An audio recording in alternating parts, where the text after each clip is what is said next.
Hola, iniciamos hoy una exploración auditiva.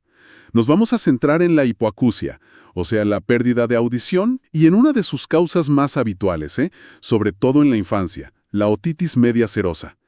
Tenemos bastante material clínico y educativo para guiarnos. La idea es entender bien las diferencias, ¿no? Entre los tipos de pérdida auditiva, cómo se diagnostican y, muy importante, vamos a examinar de cerca la otitis media serosa. Esa condición tan frecuente que a veces, se esconde a plena vista. Queremos que al final quede todo clarísimo. Exactamente. El propósito es iluminar un poco estos temas. Distinguir los tipos de hipoacusia es fundamental. Y las pruebas diagnósticas van a ser como nuestras herramientas de detective, ¿no? Y luego, sí, nos meteremos de lleno en la otitis media serosa. ¿Qué es? ¿Por qué pasa? ¿Cómo se maneja? Y, crucialmente, ¿por qué no hay que subestimarla? Por su impacto silencioso, pero, significativo. Bien, arranquemos por lo básico. ¿Qué es exactamente la hipoacusia? Es, en simple, oír menos. Una disminución de la capacidad auditiva. Ocurre porque alguna pieza del sistema auditivo, puede ser el oído externo, el medio, el interno, o incluso las vías nerviosas que van al cerebro, alguna parte no funciona como debería. Es como una cadena, ¿no? Si falla un eslabón... Justo. Si un eslabón falla, el resultado final se ve afectado. Entiendo. Y leí en nuestras fuentes que no todas las fallas son iguales. Se habla principalmente de dos grandes categorías, ¿verdad? O tres. Así es. Hay matices, pero la gran división, digamos, se basa en dónde está el problema. Primero, está la hipoacusia conductiva o de transmisión. Imagínate una autopista para el sonido. Aquí hay como un peaje cerrado, un bloqueo en algún punto antes de llegar al oído interno. El sonido no se transmite bien. Ok, un problema de paso. Eso es. Y segundo, la hipoacusia neurosensorial o de percepción.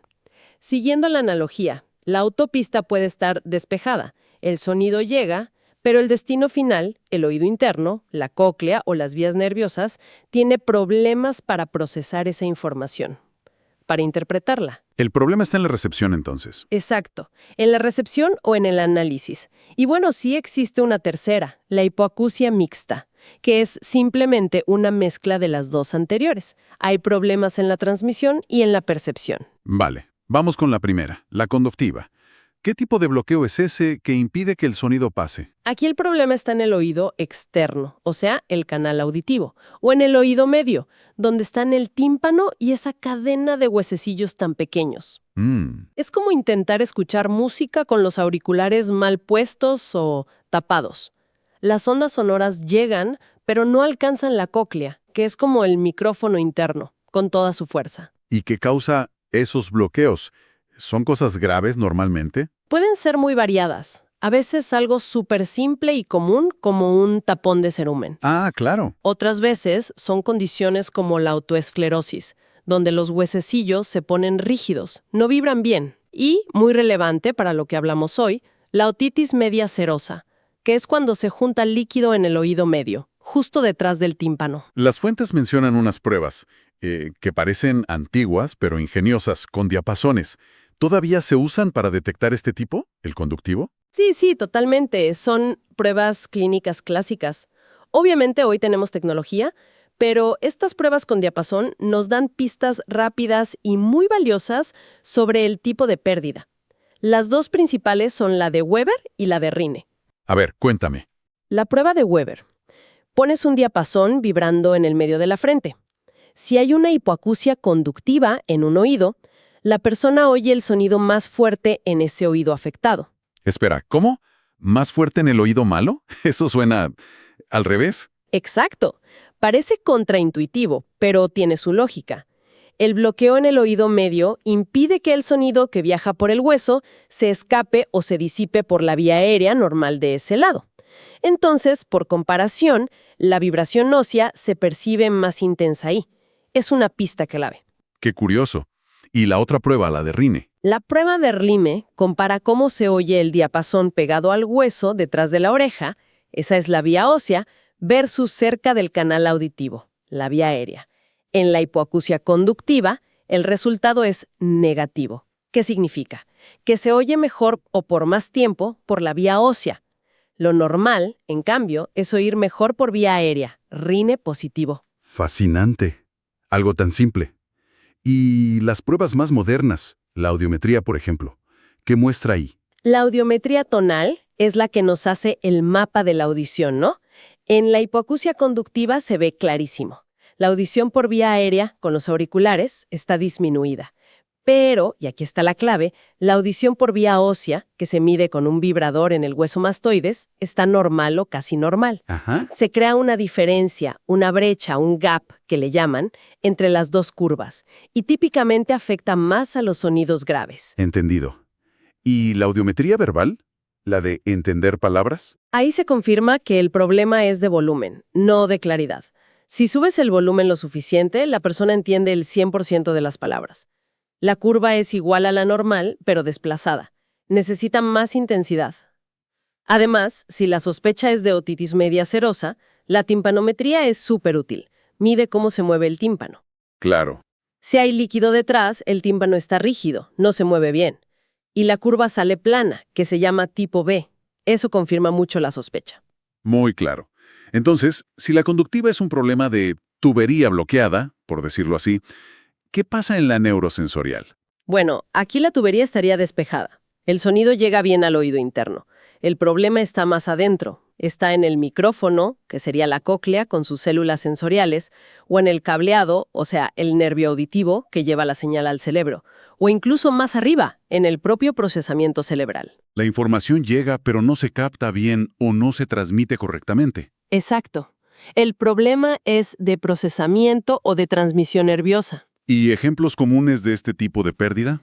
La más común, sin duda, es la presbiacusia, la pérdida auditiva que viene con la edad, ¿no? También otras condiciones que afectan el oído interno, como la enfermedad de Meniere.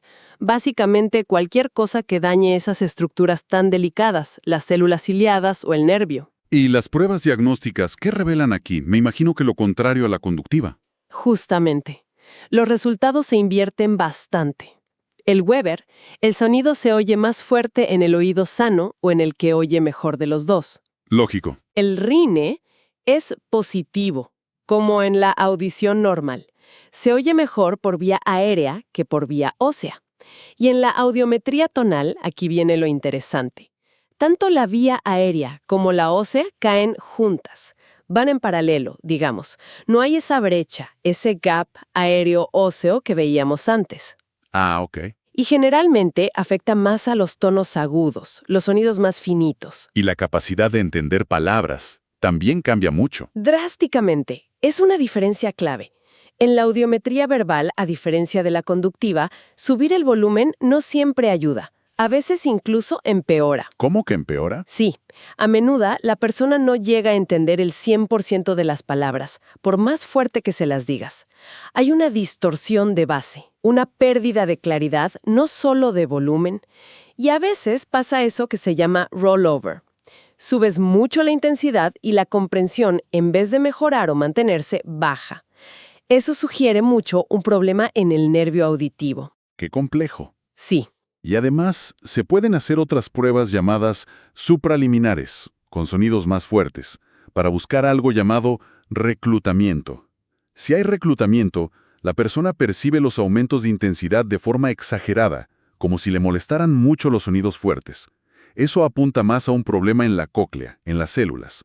Si no hay reclutamiento, pero sí se nota fatiga auditiva, o sea, que el nervio como que se cansa rápido, eso orienta más a un problema retrococlear, del nervio para atrás. Mencionaste brevemente antes la hipoacusia mixta, solo para cerrar esa parte. Sí, la mixta es, como dice el nombre, tener un poco de los dos mundos. Hay un componente conductivo, o sea, un problema en la transmisión del sonido por el oído externo o medio. Ajá. Y también un componente neurosensorial, un problema en la percepción, en el oído interno o el nervio. La audiometría va a mostrar características de ambos. Una caída en las dos vías, aérea y ósea, pero manteniendo todavía una cierta brecha entre ellas. Entendido. Ahora sí, volvamos a la otitis media serosa, la OMS. La mencionaste como causa común de hipoacusia conductiva. Y dijiste que se le llama el síndrome silencioso. ¿Por qué ese nombre? Se le llama así porque es una inflamación crónica del oído medio. donde se acumula líquido, una efusión, pero sin los síntomas típicos de una infección aguda. O sea, no hay dolor fuerte, no hay fiebre. Exacto.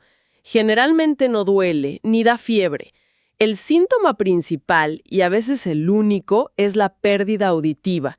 Y como esta suele ser leve o moderada y los niños pequeños no siempre saben decir oigo mal, pues puede pasar totalmente desapercibida. Para los padres, para los maestros, es silenciosa, pero está ahí y puede estar afectando el desarrollo. ¿Y qué tan común es este síndrome silencioso? Extremadamente común. Es la principal causa de problemas de oído y de hipoacusia en niños, sobre todo en edad preescolar y escolar temprana. Las cifras varían un poco, pero algunas fuentes hablan de que hasta un 20% de los niños entre 3 y 5 años pueden tenerla en algún momento. Y generalmente afecta a ambos oídos, es bilateral, sobre todo en niños. Si no es una infección como tal, al principio, ¿qué la provoca? Mencionaste antes algo de la trompa de Eustaquio. Ahí está la clave, sí. Sobre todo en los chicos. La trompa de Eustaquio es ese conducto que conecta el oído medio con la parte de atrás de la nariz, la nasofaringe. Su trabajo es ventilar el oído medio, como abrir una ventana para que la presión adentro y afuera sea la misma, y también drenar cualquier secreción que se forme. Entiendo. El tema es que en los niños esta trompa es diferente a la de los adultos. Es más corta, más horizontal y digamos que funciona de manera un poco menos eficiente. Es más fácil que se tape. ¿Y qué la tapa? Lo más común son los resfriados frecuentes, las infecciones virales respiratorias, también las alergias, o tener las adenoides, las vegetaciones, muy grandes. Las adenoides están justo al lado de donde desemboca la trompa en la nariz, así que si están inflamadas o son muy grandes, pueden obstruir la entrada. Claro. Cuando la trompa se obstruye, la ventilación falla. El aire que está en el oído medio se reabsorbe y se crea una presión negativa, como un vacío. Eso hace dos cosas. Retrae el tímpano hacia adentro y estimula el revestimiento del oído medio a producir un líquido, un exudado, que se acumula. Al principio es estéril, no infeccioso. Es como si el oído llorara para adentro por esa falta de aire. ¿Y hay otros factores que influyen? Sí, claro. La asistencia a guarderías o jardines infantiles, porque aumenta la exposición a esos virus respiratorios. La temporada invernal también influye. Hay factores genéticos o síndromes que alteran la anatomía de la cara y el cráneo. Y bueno, el tabaquismo pasivo también se menciona como factor de riesgo, aunque a veces es un poco más discutido, pero parece probable que influya. Si es silenciosa y no duele, ¿cómo pueden darse cuenta los padres, los cuidadores?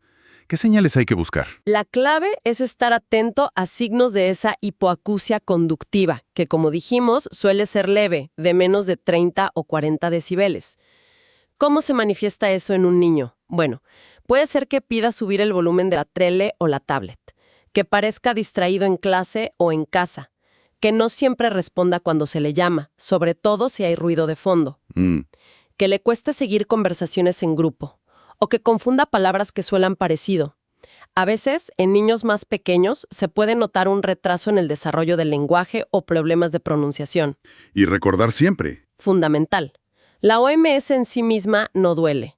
El dolor aparece si ese líquido acumulado se infecta, y entonces sí tenemos una otitis media aguda, pero la serosa, por sí sola, es indolora. ¿Y el médico cómo lo confirma? Al mirar el oído con el otoscopio, el médico puede ver signos. El tímpano puede estar opaco, no brillante como debería, puede estar retraído, como chupado hacia adentro. A veces se ven burbujas de aire o un nivel líquido detrás.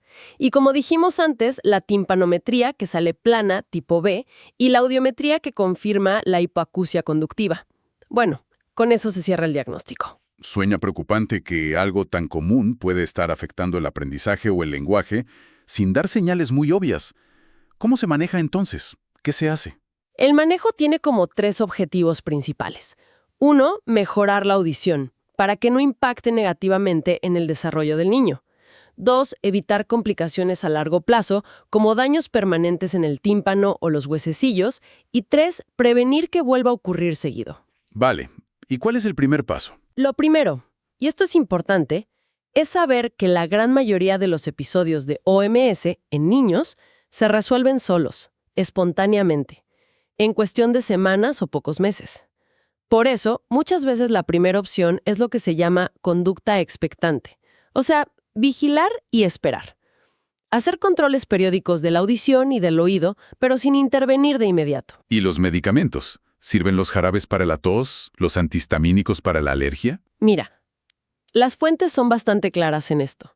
Los antihistamínicos, los descongestivos, los mucolíticos, esos que supuestamente hacen el moco más líquido, no han demostrado ser eficaces para resolver la otitis media serosa en sí. O sea, no ayudan a que se vaya el líquido. Exacto. Los antibióticos o los corticoides se pueden usar si hay una infección aguda asociada, una otitis aguda sobre la serosa, o en algunos protocolos muy específicos quizás. Pero no son el tratamiento estándar para el líquido persistente sin infección.